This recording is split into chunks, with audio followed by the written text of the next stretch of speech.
Bonjour ou bonsoir, tout dépend de l'heure à laquelle vous regardez cette vidéo. Moi, c'est Edwin Chakunte de la chaîne C'est trop fun. Aujourd'hui, je vais vous présenter comment écrire le programme de calculatrice en langage C. Top, c'est parti. Calculatrice. La séance d'aujourd'hui va être bien différente des autres séances. Parce que premièrement, je n'ai pas préparé une diapositive comme d'habitude. Parce qu'on va une fois aller au code. Et je vais tout vous expliquer en codant. Je tâche à dire à chacun d'être très concentré et très attentif.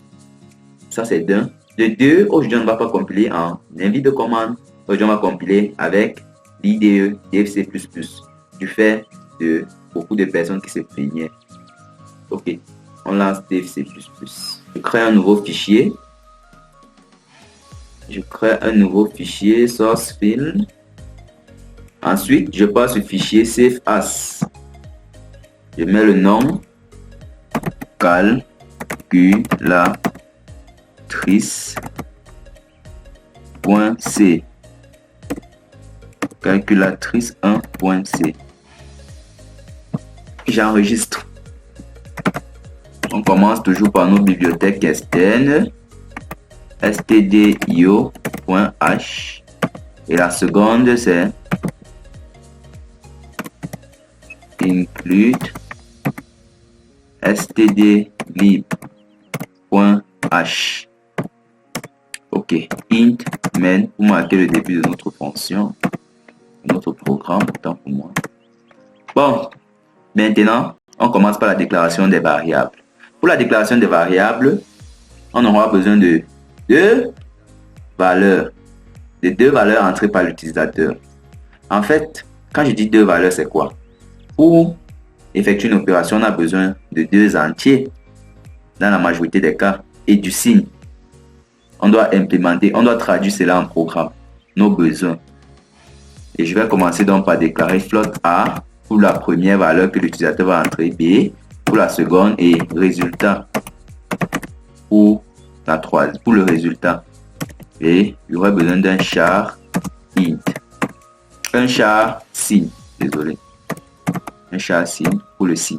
En fait, je sais beaucoup vont dire pourquoi pas on n'a pas déclaré int au lieu de déclarer float.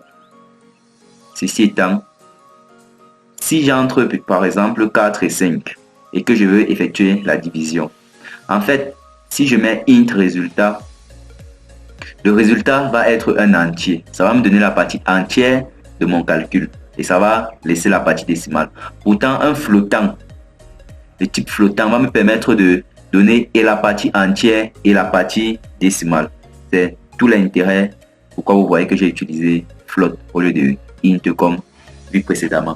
Bon, aujourd'hui, on va utiliser un truc un peu particulier. Il s'agit de la structure switch.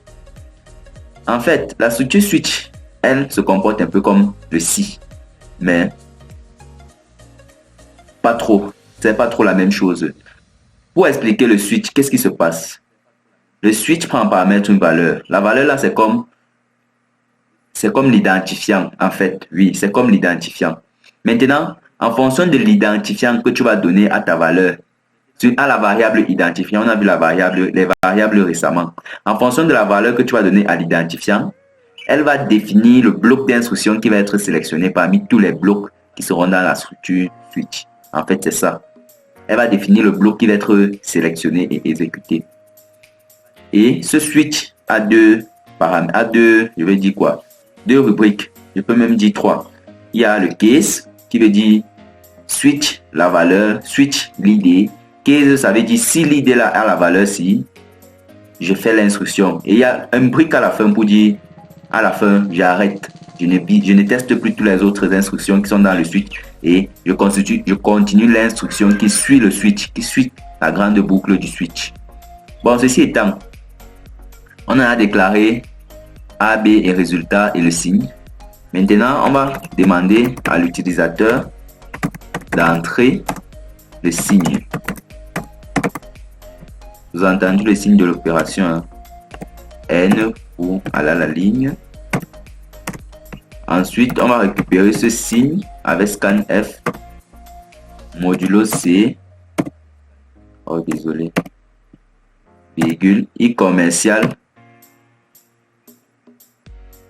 signe. Je pense qu'on n'avait pas de problème avec les modulos, hein, parce que la dernière formation, j'ai un peu insisté dessus. Printf maintenant. Entrer les valeurs successives.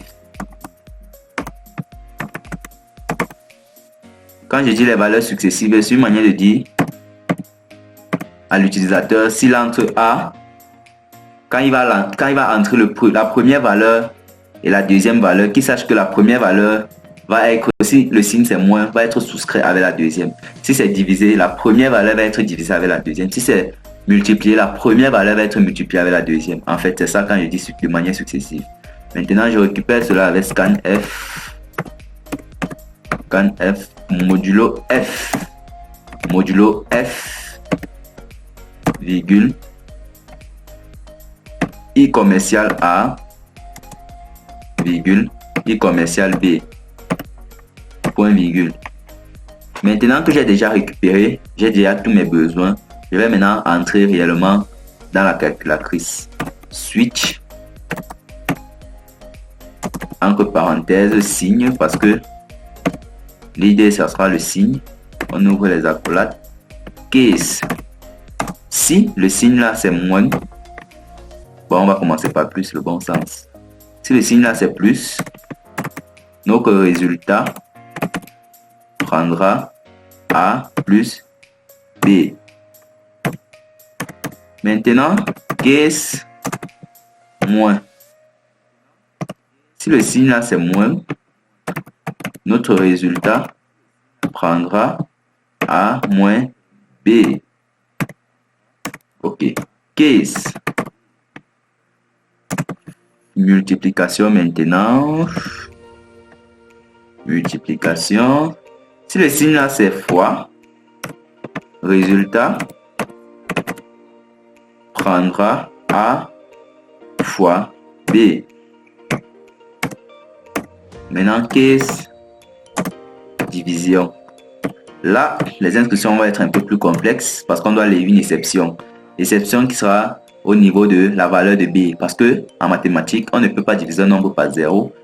D'où il nous faut un si dans ce qui est si B est égal à 0. Printf impossible. Impossible. Et de ce fait, du fait que c'est impossible, on retourne une fois 0 pour dire notre parcours s'arrête là.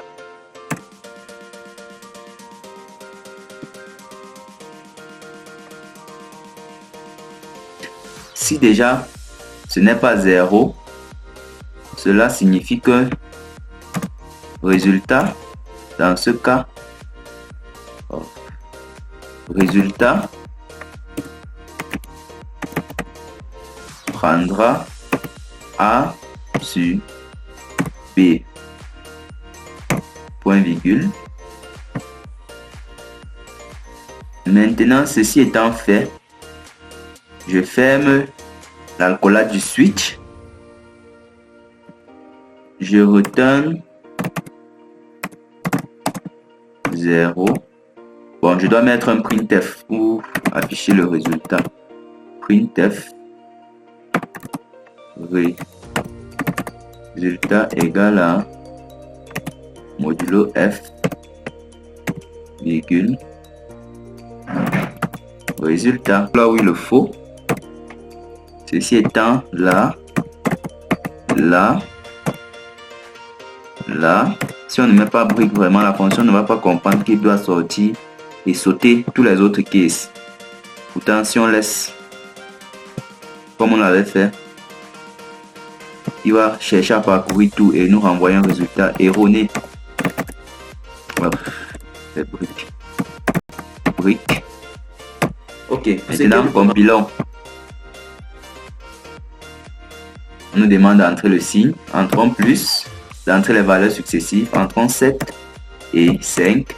Le résultat est 12. Vous voyez que ça marche correctement. Maintenant, on recompilons et on prend le cas où B c'est 0. Entrons 8, désolé, entrons divisé. Entrons 7. Entrons 0. Impossible. L'exception a été levée. Maintenant, prenons le cas toujours divisé, mais avec des bonnes valeurs de A et B. On entre toujours divisé. Entrons 7. Entrons 2. 3,5.